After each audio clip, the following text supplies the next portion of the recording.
Hi, I'm Curt Frye. In this video, I would like to talk about companies that raise prices.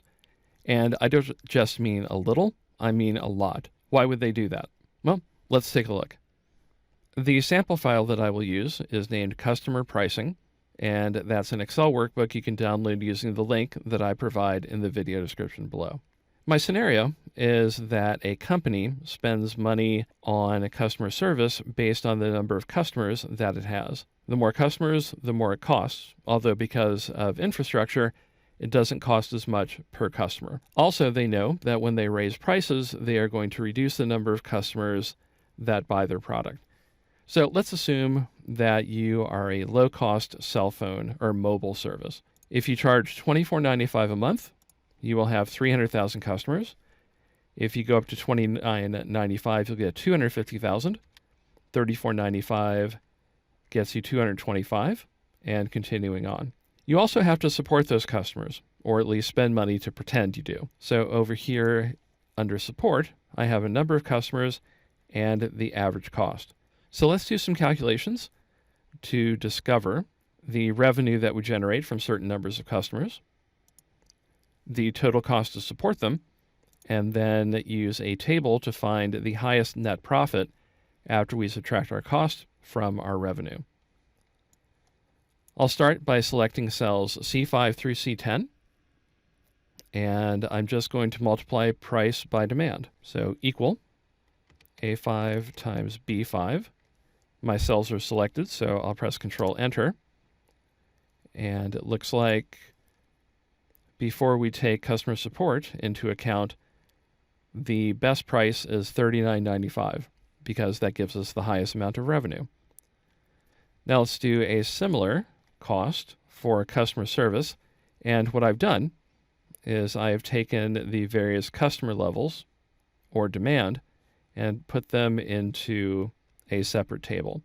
And the way that I've done it from lowest value to highest value will allow us to search.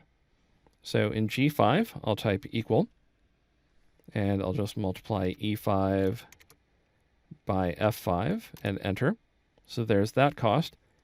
And I will click cell G5 and then grab the fill handle and drag down. And the highest cost is at $34.95, multiplying number of customers by average cost. Now we can use our net profit. We can use the net revenue from above and then look up the total cost of support that we need based on the customer number. And I can do this because I have an exact number of customers in the support table matching the demand.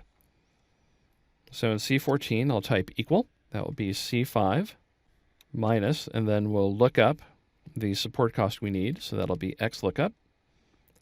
The lookup value is in B14, then a comma. The lookup array will be the number of customers, so that will be from E5 to E10. And I will press F4 to make it an unchanging or absolute reference. And the return array will be the total cost. And that's G5 through G10.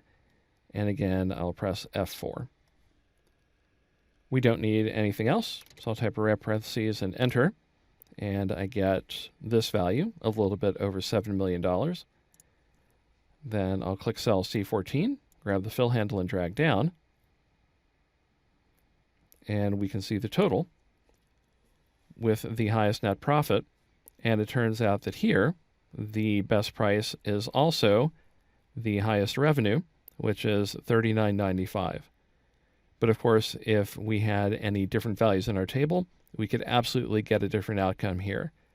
But in this case, the highest revenue also yields the highest profit. I hope you enjoyed my tips on performing this kind of analysis. If you did, please like the video and subscribe to my channel.